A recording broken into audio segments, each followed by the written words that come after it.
Hi, good afternoon, everyone. Welcome along.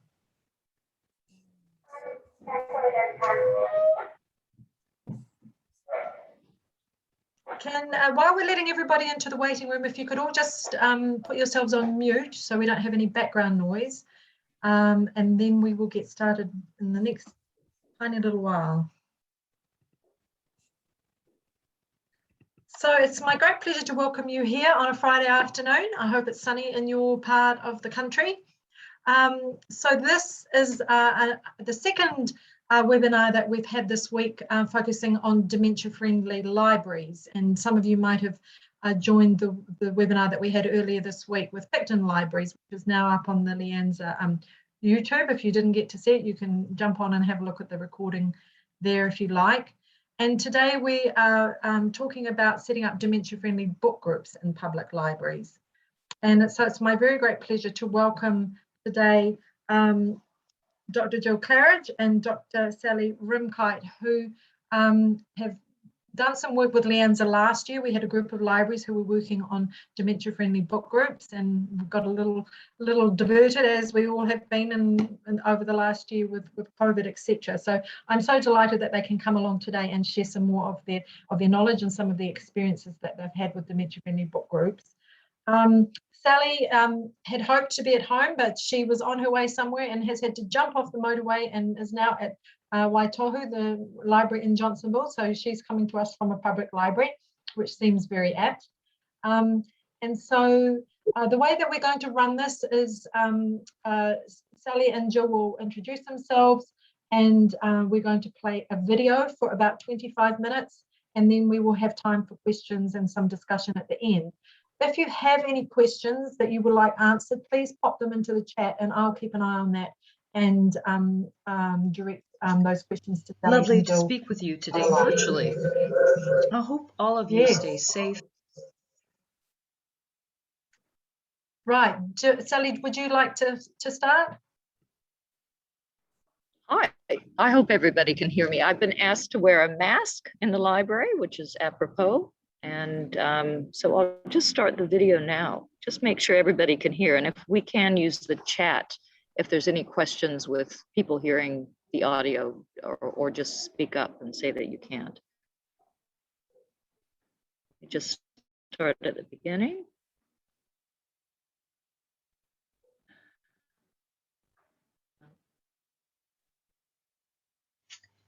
Lovely to speak with you today virtually. I hope all of you stay safe and well. My name is Sally Rimkeit, and I'm a psychogeriatrician. My colleague and friend Gillian Claridge, who's an applied linguist, would like to join me today to take you through our project to encourage public libraries to set up dementia-friendly book groups. To put a face to a name, there I am on the left, Jill's in the middle, and we're together looking like we're missing a few legs, sitting in the Catherine Mansfield House at the Hamilton Gardens.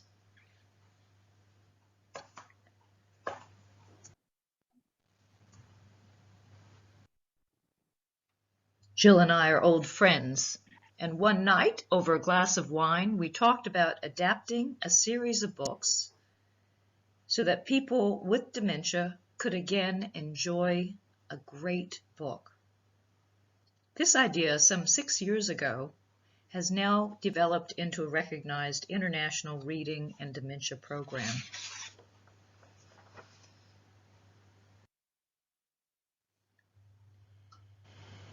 You'll have understood by now that we are passionate about reading. We believe it has many benefits, and these benefits most definitely extend to people living with dementia. Samuel Johnston, who lived in the early 1700s, said the only end of writing is to enable readers better to enjoy life or better to endure it. The latest neuroscience research suggests that reading literary fiction, including poetry, is a creative activity which recruits a wide range of networks in the brain to, quote, unify thought and language, music and imagery in a clear, manageable way, most often with play, pleasure, and emotion. This is Schrott and Jacobs, who wrote in 2011. But despite the estimated 47 million people living with dementia, and despite reading being our most popular cultural activity, there is lack of research around how people with dementia experience reading and what tools can be used to help them to enjoy a good read. Current IFLA guidelines for library services to persons with dementia are unhelpful, as they encourage stigmatization and infantilization of the adult with dementia, actually suggesting that this group of citizens actually go to the library and check out children's books. There have been few strategic efforts by New Zealand libraries to engage those living with dementia to continue to read. Until now, we hope, with this Kickstarter campaign. Before the Kickstarter campaign, we did work with Nelson Library, and then Canterbury had its own initiative where they provided dementia-friendly book groups. But more of these groups are needed, and they need suitable books to read. So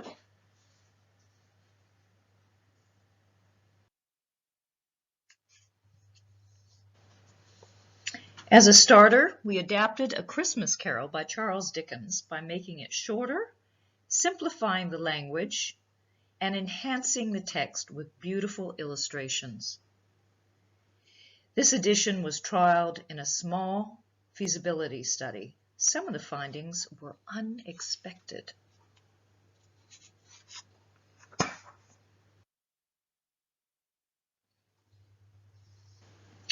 The feasibility study looked at how people living with dementia experience reading literary fiction and how such activity is best facilitated for creativity and enjoyment. The findings of the study refute Ribot's regression hypothesis of dementia. That suggests that people with dementia regress back in a childish way, which is just not what we see. What was striking in both focus groups was the preserved command and appreciation of language, and the stimulation of sharing the wonderful words of the featured author Charles Dickens.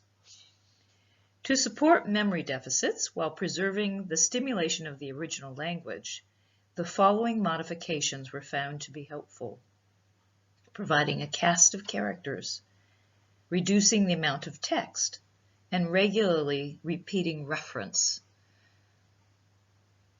It was clear also that reading in groups was stimulating in eliciting both memories from the participant,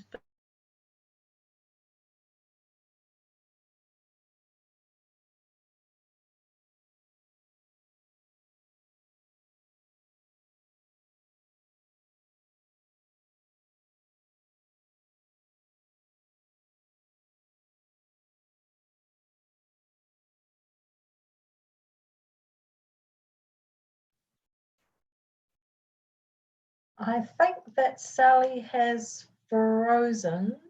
We'll just wait and see whether she comes back. Might be her Wi-Fi at the library.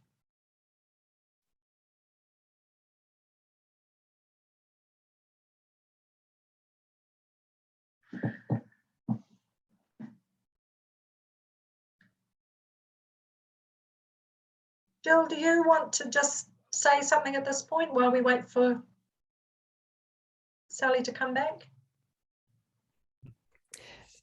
Oh, hello. Yes. I think she was talking about the fact that people with dementia actually appreciate language far longer than perhaps was formerly understood.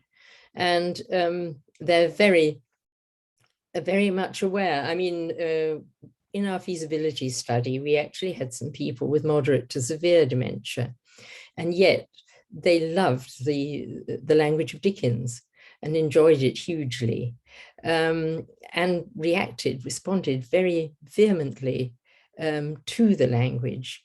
And when they were asked which version, because we gave them 3 versions of the Christmas Carol to look at, one was a child's version, which they didn't like at all. One was a version which we'd made, which, as Sally said, oh, sorry. Sorry, carry on, if it's worked. Is it working now, Sal? Yes, sorry. I lost connection. Yeah. Are you okay now? I can see you yeah, now. Sorry. How long? Did it lose connection for a while? Yes, it did. Yes, you did, but Jill's been filling in, so that's fine. Okay, we'll carry on. Yeah, it just, lost the I'll connection. mute myself. Yep.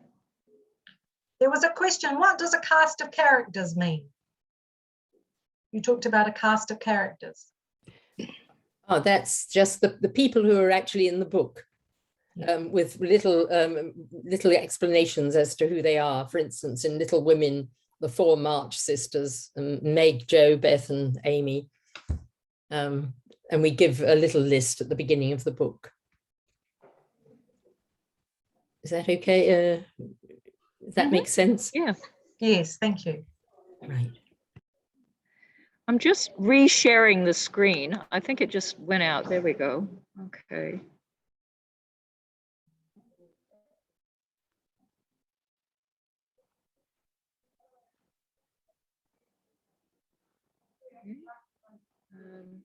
Shall we continue? Sorry about that. Yeah. That's all right. We know what it's like. So I take it back. Was it a few minutes? Just I don't know when it actually stopped for you guys, but anyway, just started. It'll be fine. Social interventions. We have study sites in New Zealand, Australia, and the UK, and aim to collect data from 200 participants, 100 who have participated in book groups, and 100 in activities as usual at the care home. Quality of life is our main outcome measure, but we are also looking at improvements in theory of mind, cognition, mood, and sense of thriving. For the preliminary pilot study, we recorded all the book group sessions from one care home.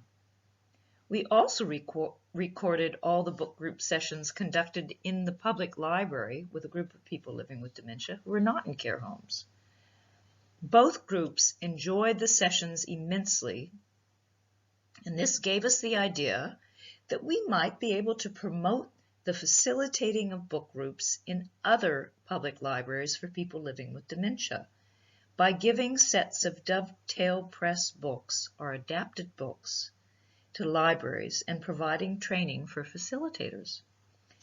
That was how the Kickstarter campaign came into being. Here is our Kickstarter poster.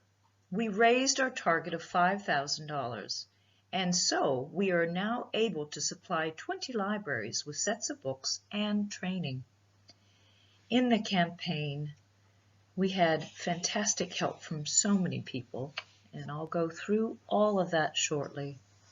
But first, I just want to show you part of the video that we made for the Kickstarter campaign. Sally and I are the editors of Dovetale Press, a company which creates and adapts books specially designed for people living with dementia.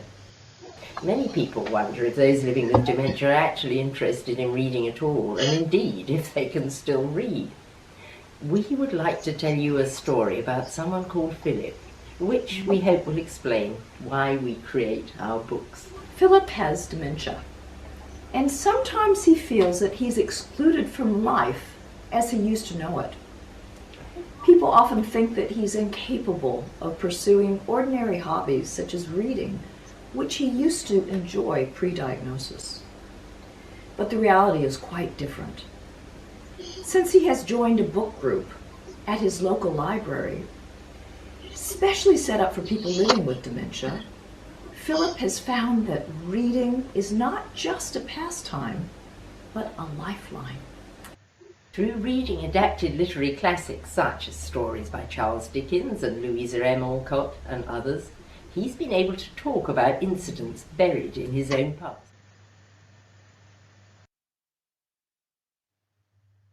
So who's involved? Jill and I, of course, and then Anna Pickering, who's the Chief Executive of the Library Association of New Zealand. Then we have some academics from Victoria University Library and Information Management involved.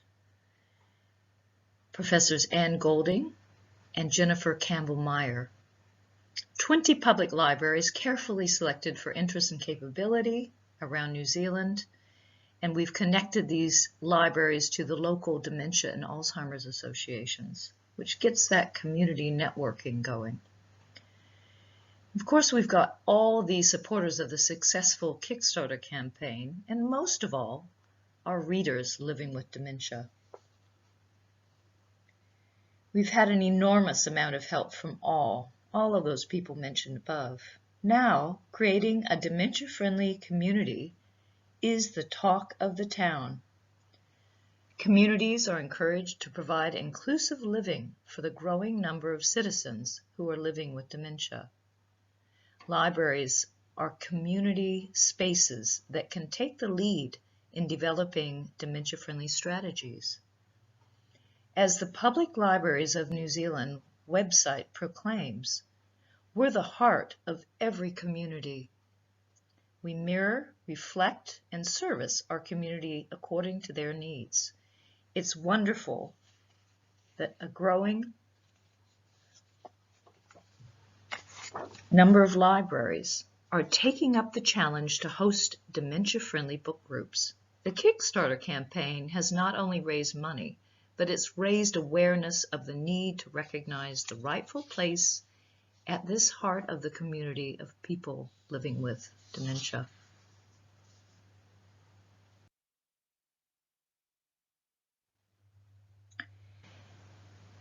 The book program in the library takes place over 10 weeks. The 5 books that we have developed through Dovetale Press is an adaptation of The Little Women, Sherlock Holmes, a poetry book called Poetry for the Restless Heart, Catherine Mansfield, The Doll's House and the Garden Party, and A Christmas Carol. All the books are beautifully illustrated with sophisticated art, such as E. Mervyn Taylor in the poetry book. In Catherine Mansfield, illustrated to evoke discussion with the text with Van Gogh, Klimt, Mack, Modigliani, Cézanne. The book group should be held in a quiet corner of the library if possible, but not in a separate room. That's best, as we believe that these book groups should be visible. We want the participants to be part of business as usual in the library. Participants sit in comfortable chairs around a coffee table, and tea and biscuits are provided. It's all very informal.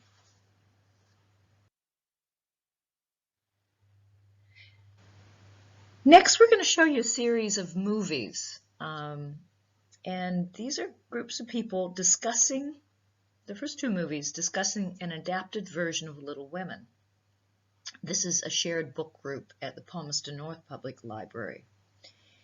So the adapted version has been shortened without dumbing down the language.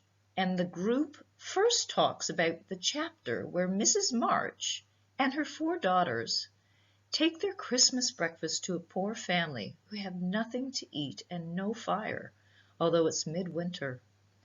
Some of the participants enjoyed recalling past Christmases, particularly their Christmas stockings.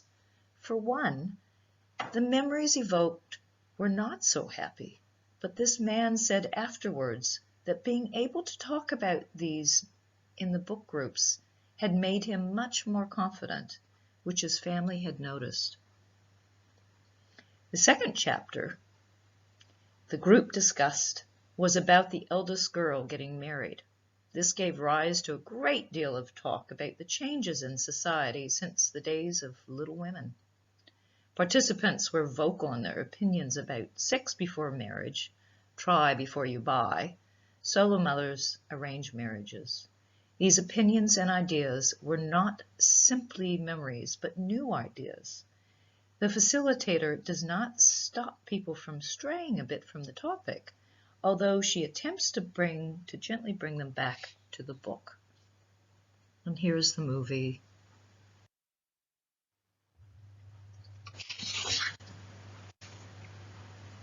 This is the shared reading group in the Palmerston North Public Library, reading extracts from Louisa M. Alcott's Little Women.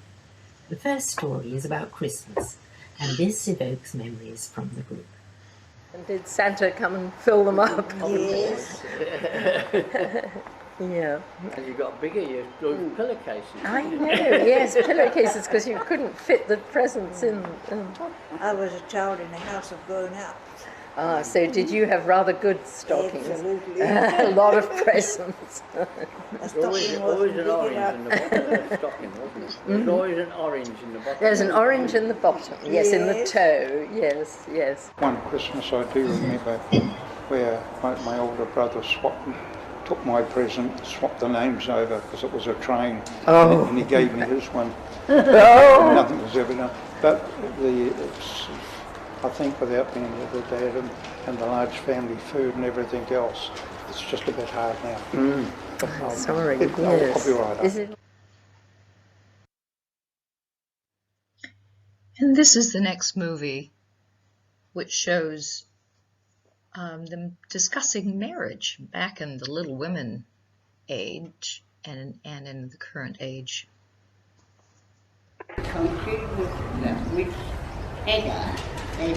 Learning to like you would be too hard. Please go away, let me be. And bouncing and overflowing with good spirits. In the final story, Meg receives a proposal from John Brooke, but Aunt March doesn't approve. This leads to discussion about marriage. Yeah. Do you think Meg's right? married me from that. His was very much mistaken. Do you think Aunt March would have recommended marrying you then? Well, I think the mum and dad would have liked to have married somebody else because I was never very popular. Oh. But I look on that with a lot of humour. I mean, we were together 24 years before she passed on, so... That's okay. And this is why I always say that people look at me rather seriously, but it's more of a joke. I mean, I never won an argument in 24 years of marriage. So you did do something wrong. Something very wrong. He took the advice, didn't he? Did you win arguments with Judy? No, I didn't. I don't think many men do, actually. Oh, but you win by silence. Oh. Well, that's even worse. Two things combined makes a lovely marriage. Well, money and love. I think for those days, though, it was very much a social status, wasn't it? As it is now, I don't know. I think it's changed a lot now, of course. But I think in those days, parents are virtually would say, you know, to who should marry or not marry. There was a lot of input.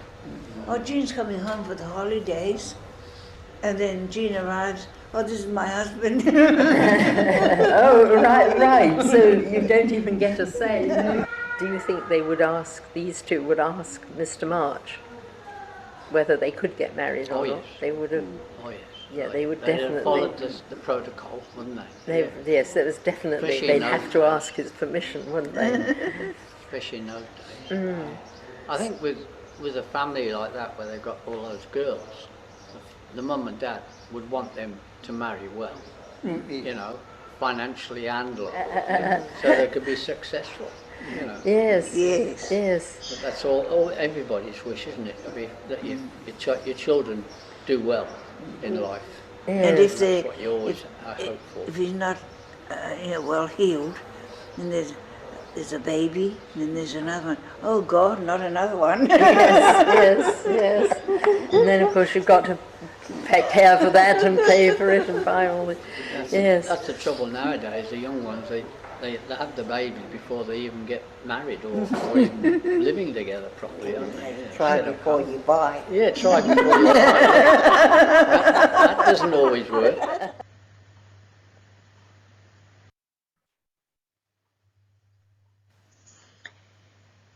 This next movie is an example of someone with aphasia, difficulty expressing herself with language, getting enormous pleasure out of a Sherlock Holmes story. She has very limited ability to articulate with words, but uses gestures and the words that she evokes to communicate her feelings and enjoyment with great success.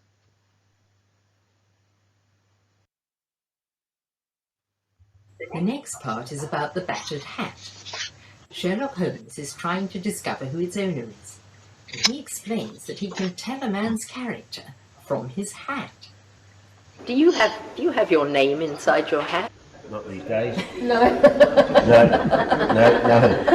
No, I mean, I don't think anyone does, do they? It's sort of, but Gone out of fashion. But in those days, they did, didn't they? What clue?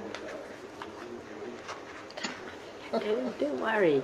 G had asked L to read that she also is aphasic and could not perform. So G said, don't worry, and L began to describe the relationship between people's characters and their hats, using gestures. Because, some of them they have, that are small. That are small. So they've... Sometimes you would have a big brim or a small one. I think so, because because that's what they, what they have, because they know this is the man, the good one. The smart. Yes, they want to look smart. Yes, things for that sort of things. Yeah. Yes. Characteristic of Holmes, isn't it? He likes looking. Yeah. So what else? So how are the book groups facilitated? There's a 17-page facilitator's manual, which is the result of our experience and that of the pilot group facilitators. We provide this manual to anybody who actually asks for it. You just need to email us. And for the library, the Kickstarter project, we provided a specialized manual for the public library and webinar training sessions for the facilitators. Librarians are accustomed to dealing with all kinds of members of the public, and of course they have a wide knowledge of books. But there are some pointers which are important in facilitating these dementia-friendly book groups. They should not be treated like a session at school where facts need to be remembered. Enjoyment of the words and the beautiful literature and the group are the most important things.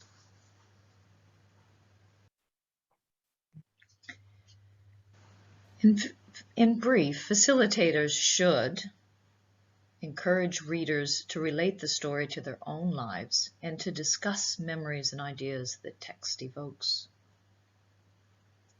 Avoid asking the readers to recall facts of the stories, as this may frustrate them.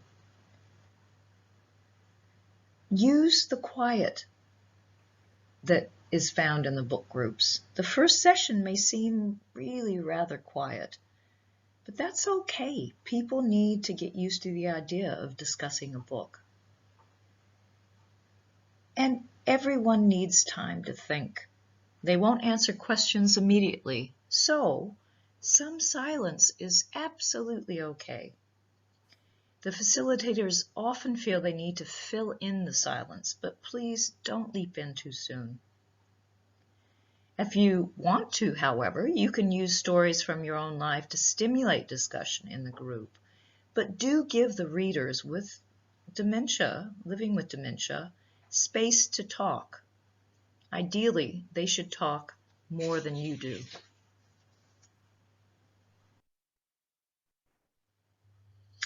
This is early days, but the climate of attitude toward people living with dementia is changing, as this book shows. We're honored to be invited by Professor Billington to contribute a chapter detailing some of her research into shared reading with people living with dementia. And thank you to all these people involved. Here's our contact information. Please, we'd love to hear from you. So do use our emails to get in touch with us. Thanks. Bye.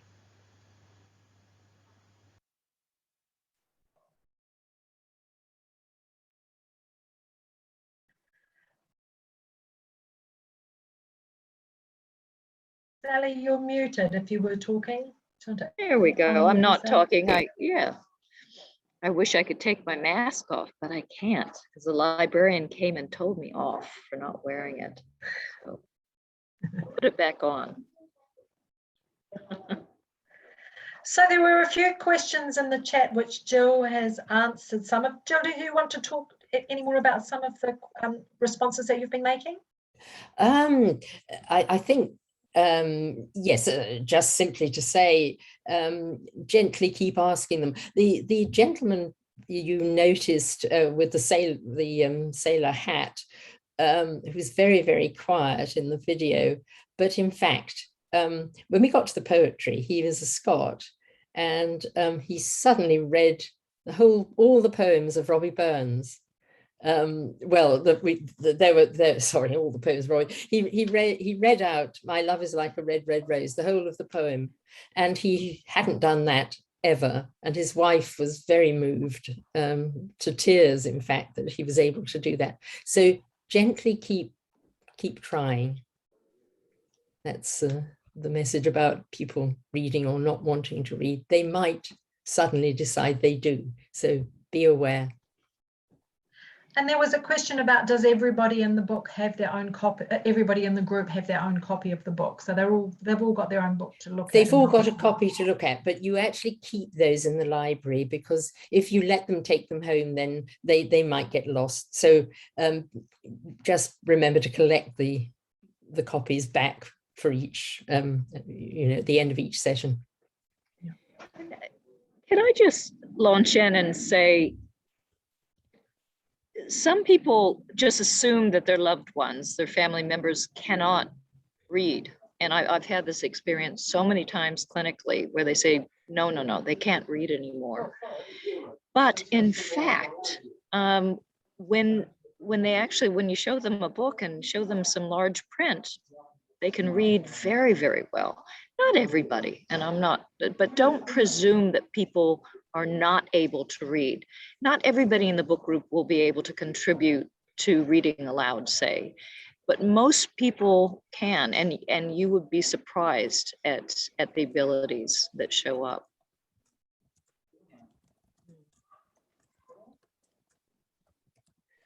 Sorry.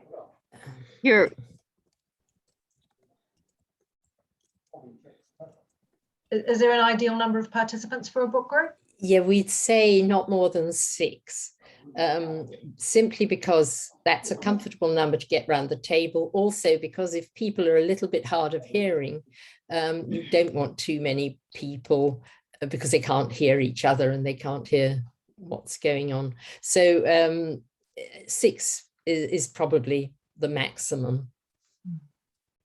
And there are some questions here about how do they get hold of copies of the books, how to order them.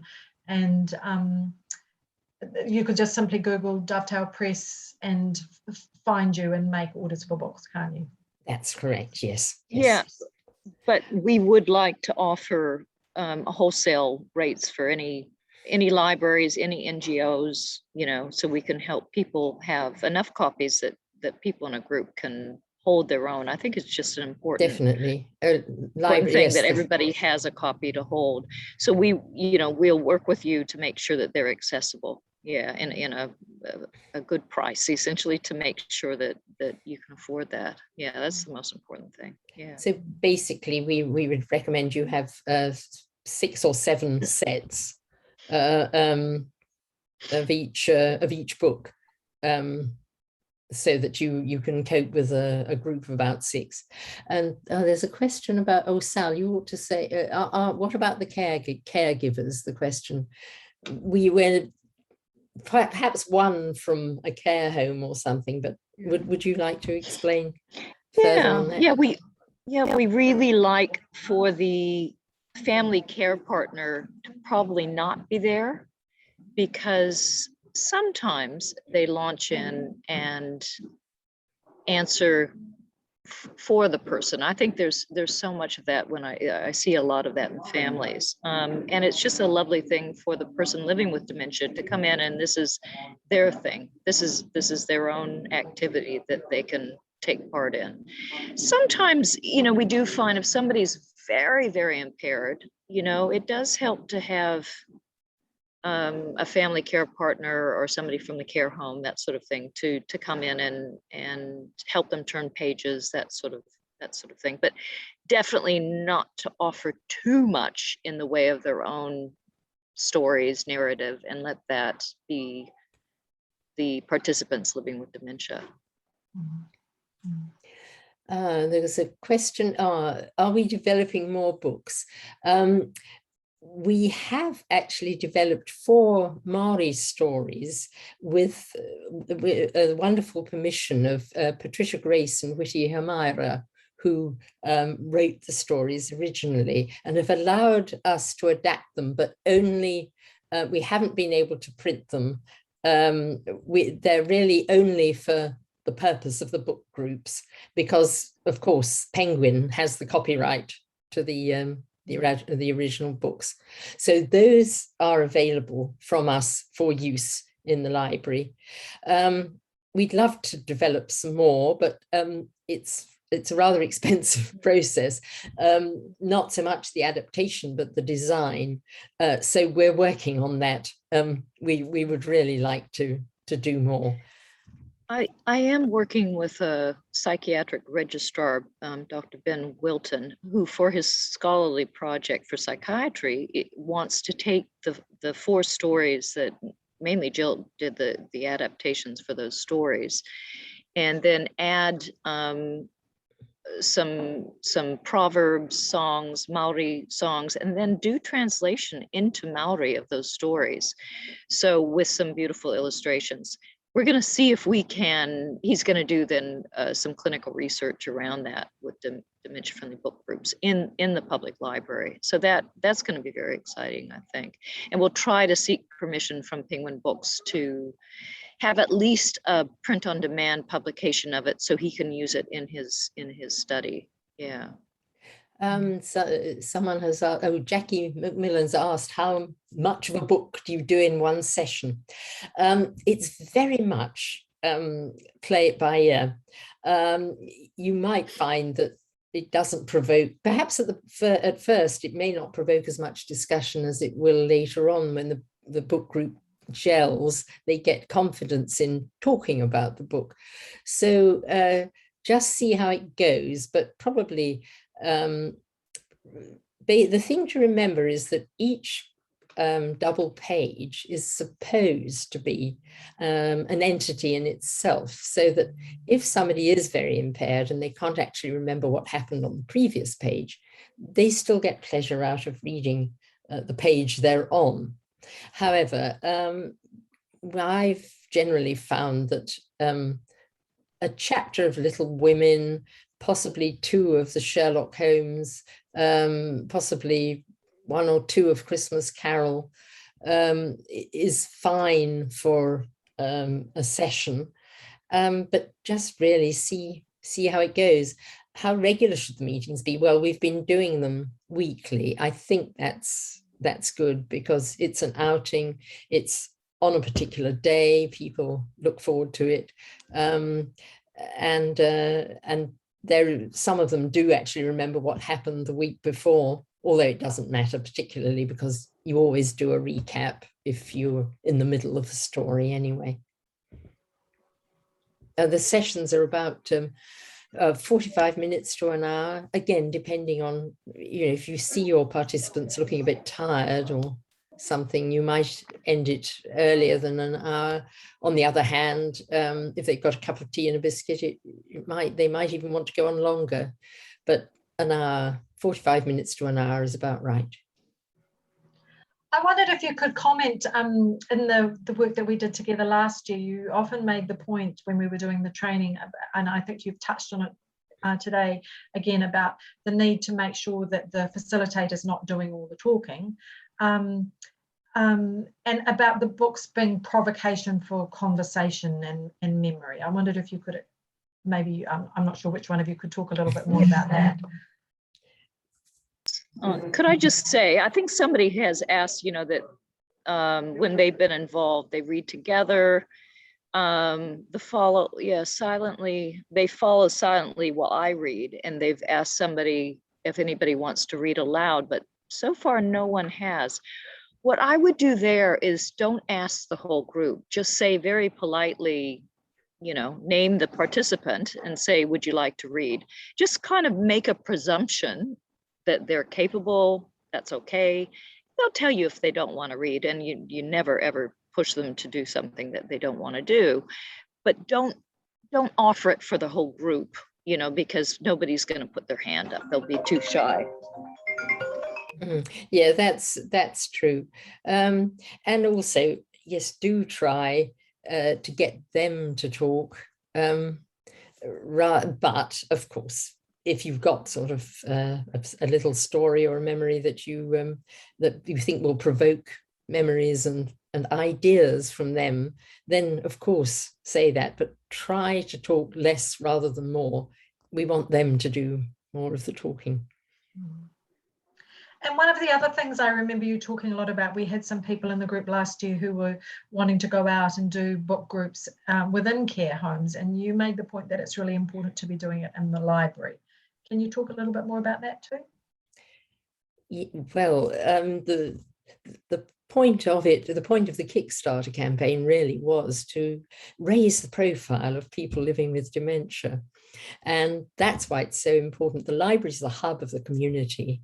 If people can see groups of people with dementia having a normal thing like a book group, an enjoyable pastime that they do every week, and people sort of happen to notice them there, that's raising their profile in the community.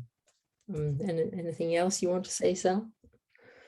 Yes, yeah, no, we did. I don't know if people saw us on TV1. There was a little clip on dementia-friendly book groups, and it was at the Kilburney Library. Those were people all from a dementia unit. So they had moderate to severe dementia. These don't have to be for just mild to moderate dementia.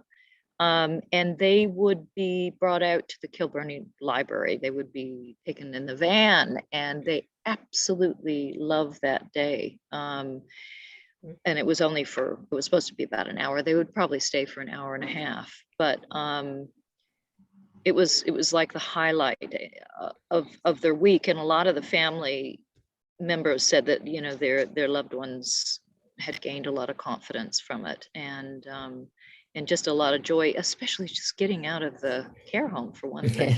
It's just important to leave the place of institution. I mean, it is an institution, and to come back into the community is just so important. Yeah. And in fact, the library itself is so important. Some of our members in the Palmerston North Library, they said how much they loved the library. That, again, the gentleman who hardly ever said a word, we were walking to the place where we held the meetings one day, and he said to me, I just love this library. I love this place. So you librarians, you've created an atmosphere, an ambience, a venue where they can feel comfortable, they can feel stimulated. I mean, they were actually, another thing they were doing was sort of getting up and looking at the art books, well, any books on the shelves really that they happened to catch their eye. They were really making use of it, and I think that's great credit to the library itself as an entity. One of our participants said essentially to the librarian that throughout her whole life, she has always gotten whatever she's wanted at the library, you know, and that was just, just a very special place for a lot of people. But I will tell you, many of those people have not been in a library for a long time. Yeah. So. Oh, now somebody would like to know which libraries were involved in Kickstarter. Anna will have that information, I think. Yeah. Yes, we haven't got it off. I haven't, nor me. Well, anyway, I'm sure we can send There were it. some libraries, some of the libraries in Auckland, Westland. I'm sorry, I can't quite remember. We have published something on it a few times. So it was Eltham, yes, definitely Eltham. We were sort of in the middle of doing this work when COVID happened, and so not everybody has been out. Wanganui was involved as well. Many of them were sort of just getting underway, forming relationships with Alzheimer's New Zealand or whoever it was, the support groups within their area, and some of them have continued and some of them haven't. But Jennifer Campbell-Meyer is going to be doing presenting a paper that she's managed to do with this initiative over the last year, but because so many of them haven't been able to continue for one reason or another, we probably haven't collected as much evidence as we would have liked. Yeah. Could I just say that earlier today, Anna and I were talking about Kate Middleton and the Reading Revolution. I've done the training for that and it's fabulous. I would really recommend it. And I know that Kate has been holding library book groups by virtual book groups during lockdown.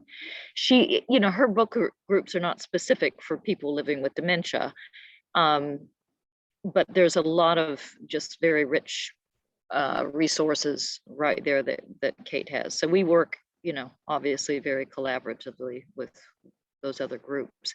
And the reading, Get Into Reading in the UK, we work directly with through Josie Billington and stuff. So and they have fantastic resources as well. Yeah, books, and they've got a couple of compendiums that are available. Yeah, it's important to remember that people living with dementia are a special group, though, and some of the things that apply to the Get Into Reading generally sessions don't actually apply to them. I mean, there's a very strong focus with Get Into Reading on the actual literary aspects of the book. And although we're delighted if those come out and we try to, pinpoint them, they may not always, and it really doesn't matter. The point I think that's a really good point, Jill, that we're really wanting this one cohort of people, which is a great big group of people living with dementia in our communities, to have access to a good read. Yeah, which you're right, Jill. I think Get Into Reading is very much broader than that. Yeah.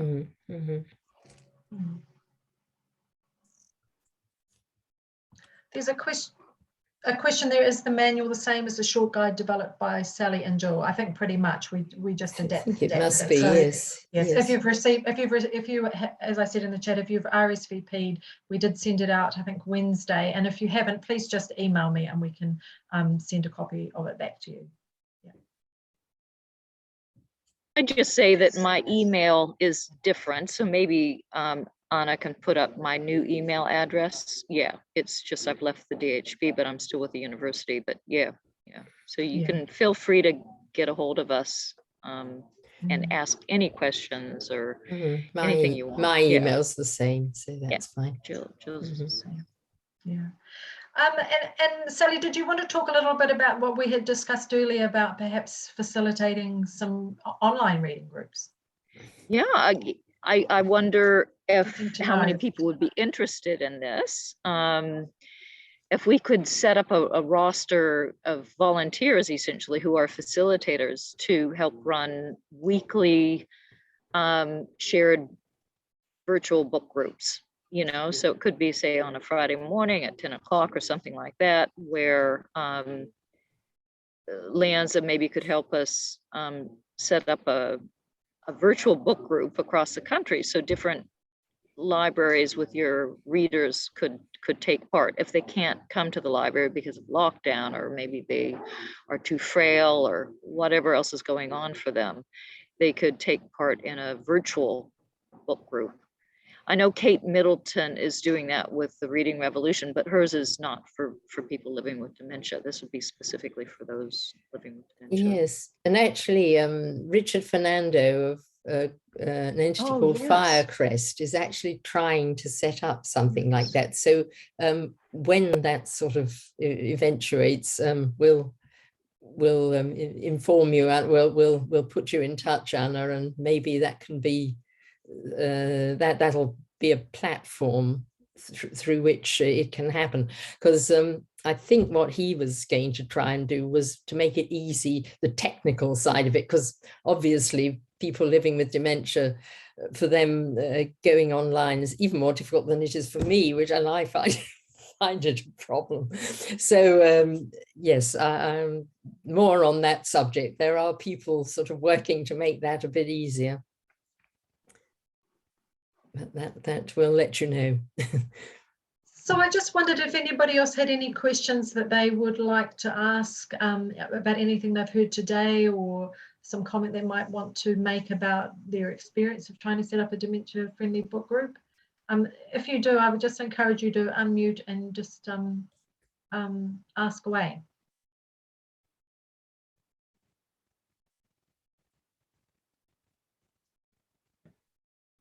Hi there, can you hear me?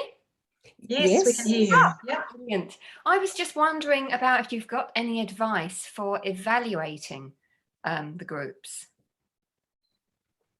Yeah, we've done a lot of evaluation of these book groups, and we have got lots of resources. So yeah, just come to us. We've got quality of life forms. We've got kind of more qualitative questionnaires. We've got theory of mind. We always wondered whether it improves theory of mind. You know, we've got many different ways of kind of evaluating whether people are enjoying the book groups or getting cognitive benefit from them, that sort of thing. So we've done quite a bit of research around that. Yeah. Oh, and sorry, a more simple answer, because probably, well, libraries in general and institutions in general always require these days, don't they, an assessment of how, if whether something was worthwhile. I've been doing a book group. I've been running a book group in a daycare centre in Palmerston North, and every week they simply have a sheet, the people from there fill in this, well, they simply ask the participants, did you enjoy it? What did you enjoy about it? And they do that every week. So I think, well, it depends what level of assessment you really are thinking of doing, but yeah, that's a possibility too, just a general sort of poll at the end of each meeting, and ask whether they want to come next week. And that sort of, if they do, then presumably they've enjoyed the meeting you've just had. And please just feel free to email us, you know, or through Anna, you know, to ask for any of these resources that we have. We're happy to share anything that we have. Mm. Thank you. Yeah, that's wonderful. Sorry, I should have said who I am. I work at Nelson Public Libraries, and yeah, I'm running a dementia-friendly group there. So I think I just want to start some form of evaluation. So I think I might start simple, but I'm sure I'll contact you guys as well and further, and just sort of trial and error, see what works. But I'd like to get some sort of evaluation going. Yeah, I think that's a good idea. Thanks. Right. Does anybody else have any questions that you wanted to ask? I do. Yes, go. I'm Esther from Wanganui. So we have the books. It was meant to be started a while ago, and then it didn't take off, and it's been passed to me. So I've contacted the local Alzheimer's group, and she's keen to do it as well, but not till level 1. But now I've forgotten what my question was. Oh God. Esther, time to send it to us, or no, I know it to us, or just I have remembered. I have remembered it. Okay, good. Good. Do you mix the groups up, or is it always the same participants in the group? Does that matter? It's probably a good thing to have the same one as much as possible, because they get used to each other, they form a bond, they sort of gel, and they get more confident speaking with people they know, I think. Okay. Well, like any group, really. Yeah. But yeah. Oh dear. Unmute there. There's no hard or fast rule, and I think you can, if there's a new one or somebody who comes once every 2 weeks or something, I think that's okay too. It's interesting because we, with this dementia-friendly book group in Kilburney Library, we had somebody coming from the home who we actually asked her not to come the next time, and we asked the home not to bring her because she was not kind to the others, and I think it has to be a group where there's certain ground rules of not making fun of others, and not making them feel bad about impairments or anything like that. And so sometimes you do need to say, sorry, that's not appropriate for this other person to be in it, which sounds really mean, but you want a group that is compassionate, empathic, that can get along together and really improve self-esteem and those sort of things, rather than the other way around. Yeah.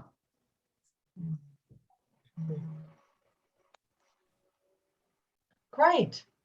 Well, thank you so much. It's been really wonderful to share this time with you again, Sally and Gill, and to have some of your wisdom and your knowledge and experience shared with more widely with library people around the country. And I'm sure it sort of feels like there's a bit of a movement towards this. We were really delighted when Picton Library became recognised as working towards being dementia friendly, and we understand that that's also happening at Warkworth Library as well. So it's a growing number of people.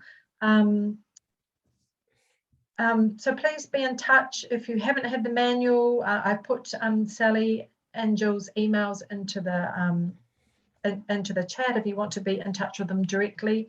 And we'd really love to just keep following up on this. And one of the suggestions the other day was perhaps that LIANZA could provide a time, like we've been doing for children and youth librarians, is just to provide a monthly time for people who are involved in trying to get started or running dementia-friendly book groups to come together and just chat with each other. So that's a possibility going forward as well, because I think it's just so wonderful that you can all learn from each other and support each other, and then we could have people come in and talk at different times. So thank you so much. And can we say thank you to all of you, and thank you, LIANZA, for supporting this absolutely wonderful. I think it's just so important in New Zealand, and New Zealand can be one of the leads in the world in doing this, and it's just very, very vital. Yeah, thank you all. Yeah. Thank you from me too. I entirely endorse that.